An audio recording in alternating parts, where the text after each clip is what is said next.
Yes hello welcome students. और आपके सामने आज कुछ की पॉइंट्स लेकर के आया हूँ।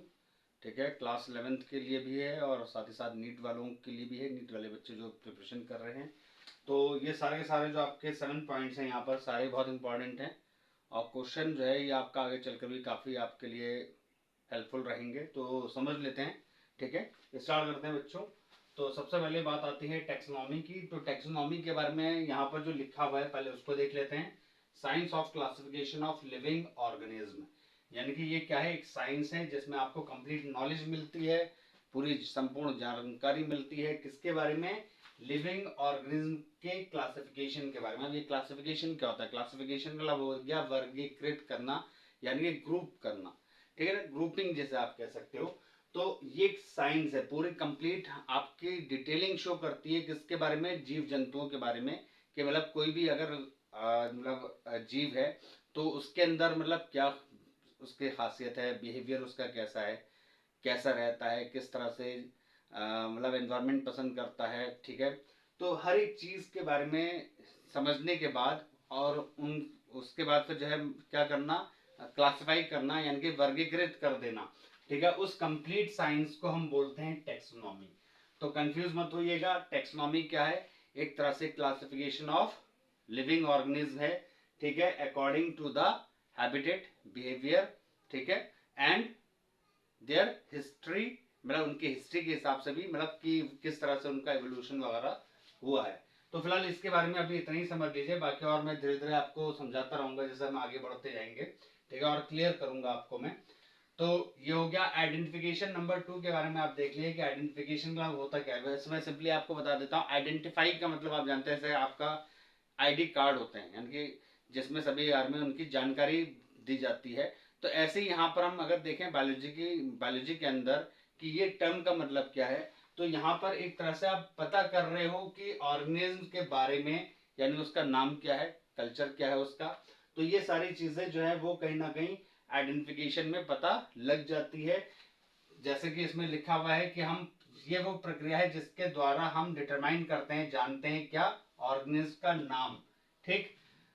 अब इसमें एक चीज मैं बता दूं, जैसे आपने पैंथरा लियो का नाम सुना है, तो जैसे पैंथरा हो गया, पैंथरा जो है वो एक तरह से आइडेंटिफाई कर रहा है किसको, टाइगर फैमिली को, यानी कि लाइन फैमिली को।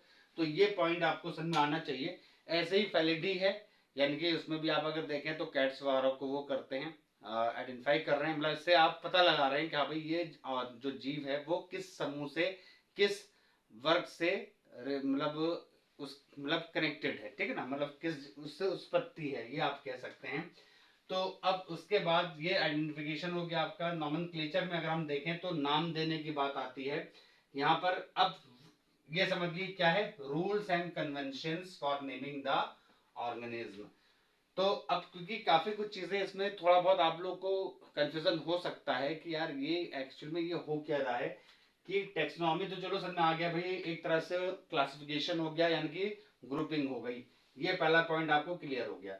दूसरा आपका आइडेंटिफिकेशन, नॉमेनक्लेचर में जो है कंफ्यूज हो जाते हैं बच्चे कि आइडेंटिफिकेशन और नॉमेनक्लेचर में क्या चीज है। इसमें भी नाम के बारे में आ रहा है और इसमें भी नाम के बारे में आ रहा है। तो एक्चुअल में आइडेंटिफिकेशन के अंदर जो है वो आप नाम को डिटरमाइन करते हो, यानी कि उस ऑर्गेनिज्म का नाम क्या रखा जाना चाहिए। ठीक है, उसके बिहेवियर के हिसाब से। ठीक। यहां पर नॉमेनक्लेचर की बात अगर हम देखें तो यहां पर हमें रूल्स और कन्वेंशंस को फॉलो करना होता है, यानी कि कुछ रूल्स एंड रेगुलेशन होते हैं जिसके अकॉर्डिंग हम ऑर्गेनिज्म के नाम को फाइनल करते हैं। अब उसमें रूल्स और रेगुलेशन जो है वो कहीं ना कहीं चीजों को काफी वाइड लेकर के चलना पड़ता है हमें। क्या भाई वो कहा, जैसा मैंने स्टार्टिंग में बताया था आपको कि यहाँ पर हम जो है मेन क्या कर रहे हैं, क्लासिफाई कर रहे हैं ऑर्गेनिज्म को उनके हैबिटेट के हिसाब से, उनके बिहेवियर के हिसाब से। ठीक है, अब उनके अंदर जेनेटिकली क्या मॉडिफिकेशन हो रहा है या क्या था पहले, तो ये सारी चीजों को भी देखना पड़ता है हमें। ठीक है, उनका शेप साइज क्या है उसके हिसाब से भी हमें देखना पड़ता है। तो मतलब एक वास्ट हमारे सामने जो है क्या निकल करके आता है, डिफरेंट टाइप्स ऑफ कैरेक्टर्स आते हैं जिसके हिसाब से हम ये मैच करते हैं कि रूल्स और कन्वेंशन यानी कि रेगुलेशन को फॉलो करते हुए हमें उस ऑर्गेनिज्म का नाम रखना है, जो बिल्कुल exactly all over the world वो उसी नाम से जाना जाए। मतलब एक पर्टिकुलर स्पीशीज है, जैसे आप जानते हैं कि अलग अलग कंट्रीज में अलग अलग नाम होते हैं। जैसे आम हिंदी में हम बोलते हैं, कहीं दूसरी जगह पर उसका कुछ दूसरा नाम होगा। इंडिया के अंदर ही आप देख लीजिए, कई जगह पे उसको लैंग्वेज के अकॉर्डिंग जो है चेंज कर दिया जाता है, हम समझ भी नहीं सकते, जबकि वो उसका सेंस वही निकल के आ रहा है कि हाँ भाई मैंगो की बात हो रही है। चाइना के अंदर, थाईलैंड के अंदर, सऊदी में, आप उधर चले जाओ, क्या नाम है, रशिया में, आप इधर आ जाओ ऑस्ट्रेलिया में, तो मतलब सब जगह अलग अलग आपको मैंगो के नाम सुनने को मिलेंगे, लेकिन साइंटिफिक नेम जो होगा वो all over the world same रहेगा। तो कहीं ना कहीं हमें कन्वेंशन यानी कि रूल्स एंड रेगुलेशंस को फॉलो करते हुए नाम देना है, ताकि वो ऑर्गेनिज्म या वो जीव पूरी दुनिया में उस नाम से एक ही जाना जाए, ताकि समझ में आ जाए कि हाँ भाई ये उस पर्टिकुलर ऑर्गेनिज्म के लिए, पर्टिकुलर एनिमल के लिए, प्लांट के लिए सेम है। ठीक, तो ये नॉमेनक्लेचर हो गया आपका। अब आते हैं सिस्टमैटिक्स के ऊपर। अब ये सिस्टमैटिक्स होती क्या है? अब देखा जाए तो सिस्टमैटिक्स जो है एक वास्ट फील्ड है, ये कह सकते हैं कि मतलब ये एक साइंस ही है जिसमें कंप्लीट नॉलेज दी जाती है। अब इसके अंदर क्या क्या चीजें आ जाती हैं? इसके अंदर आपका क्लासिफिकेशन आ जाता है, नॉमेनक्लेचर आ जाता है, आइडेंटिफिकेशन आ जाता है। यानी सिस्टमैटिक्स के अंदर आप कंप्लीट स्टडी करते हैं ऑर्गेनिज्म के बारे में, कि उसको आपको आइडेंटिफाई भी करना है, उसे नाम भी देना है, और उसको क्लासिफाई भी करना है, यानी कि उसका वर्गीकरण भी करना है। ठीक है, कि अच्छा है कि बुरा है, मतलब वो सारी चीजें आपको एक ही जगह पे इकट्ठी करके फिर उसकी स्टडी करते हुए दूसरे ऑर्गेनिज्म के साथ उसका रिलेशनशिप क्या है वो भी आपको बताना है। ठीक है बच्चों, ध्यान से सुनना है, मेरी एक बात को बहुत ध्यान से सुनना।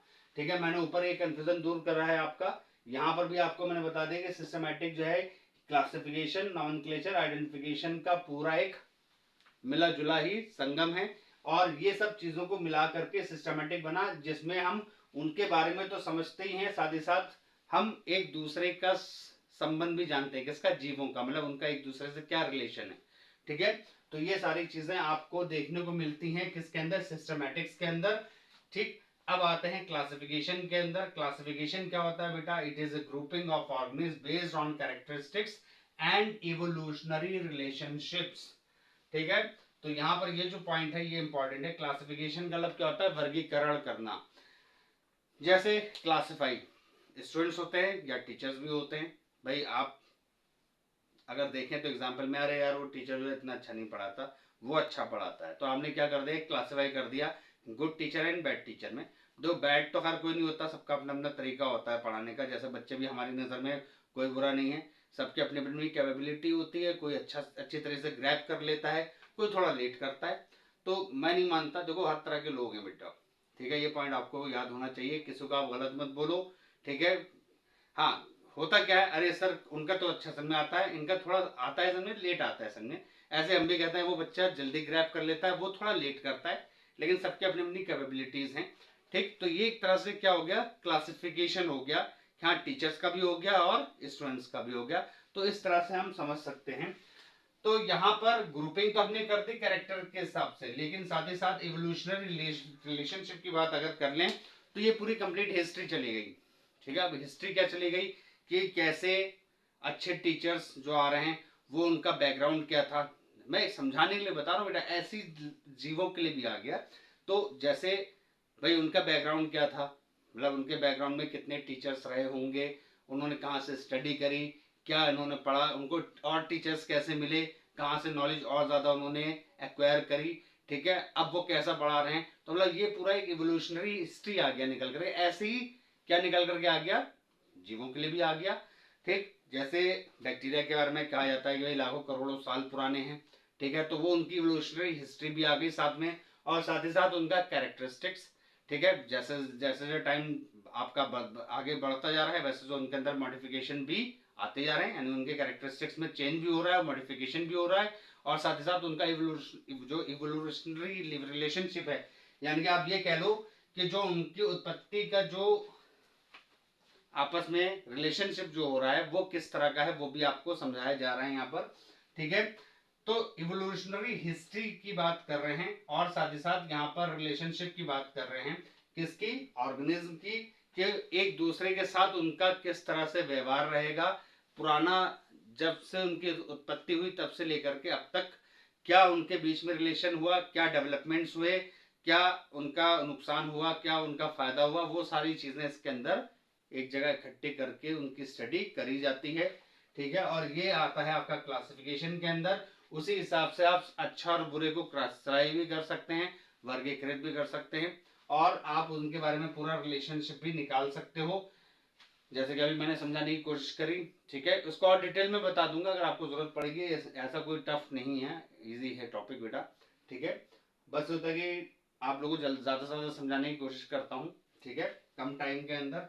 तो ये ध्यान रखिए, इसमें आपको अगर कोई कंफ्यूजन है तो देख लीजिएगा, मुझे आप कमेंट बॉक्स में भेज भी सकते हैं, अपनी क्वेरीज को भी शेयर कर सकते हैं।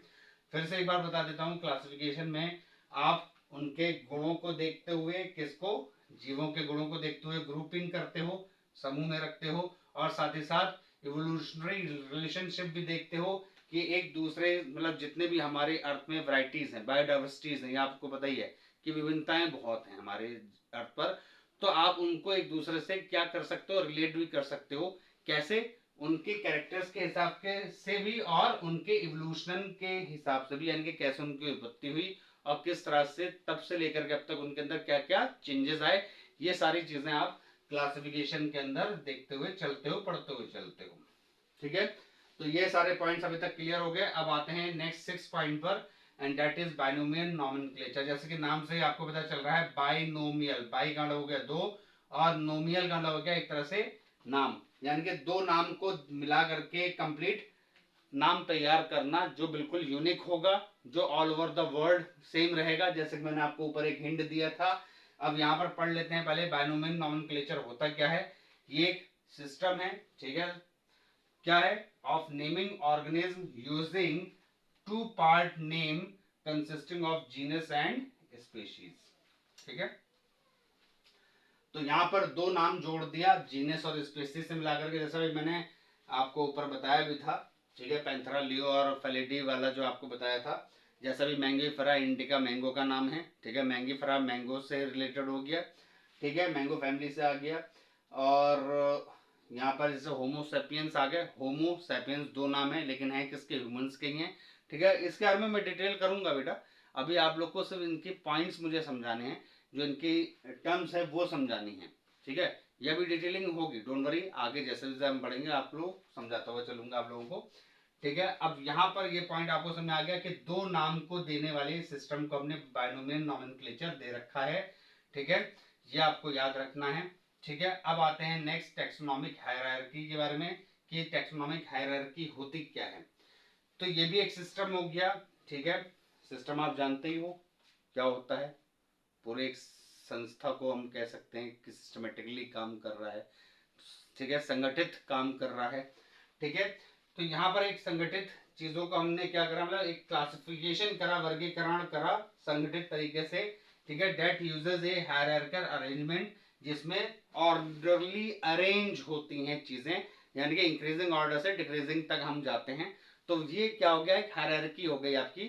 ठीक है, तो हायरार्किकल अरेंजमेंट हो गया फ्रॉम हायर टू लोअर। ठीक है, जैसे किंगडम सबसे ऊपर हो गया और लास्ट में आपका आ गया स्पीशीज। ठीक है, आपने जैसे किंगडम एनिमेलिया का नाम सुना है, किंगडम प्लांटी के बारे में सुना है, तो ये सबसे हाई टॉप मोस्ट के वो आपके क्या आ गए, लेवल्स आ गए। और लास्ट में आपका स्पीशीज आ गया, जिसमें आप लास्ट में जैसे इंडिका दे दिया आपने, सेपियंस दे दिया। ठीक है, पेंथरा लियो में लियो दे दिया, तो ये आपके लास्ट के चीजों को, और मतलब ये लास्ट नेम है, यानी कि किंगडम के साथ स्पीशीज वाला ये पूरा हायरार्किकल अरेंजमेंट आपको दिखा दिया। ठीक है, इसको हमने बोला है टेक्सोनॉमिक हायरार्की।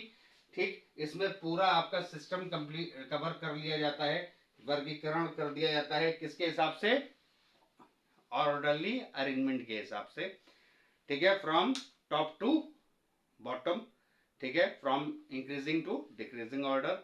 तो इस तरीके से ये पूरा कंप्लीट आपके 7 पॉइंट्स हो गए। यहाँ पर ये सारे पॉइंट्स आपको लिखने हैं, नोट्स बनाने हैं, और कहीं पर भी अगर कंफ्यूजन हो रहा हो तो आप मुझे दोबारा से बता दीजिएगा। ठीक है, आप मुझे दोबारा शेयर करिए अपने उसमें क्या नाम है, कमेंट बॉक्स में। ठीक है, लाइक और सब्सक्राइब करिए। Thank you very much students.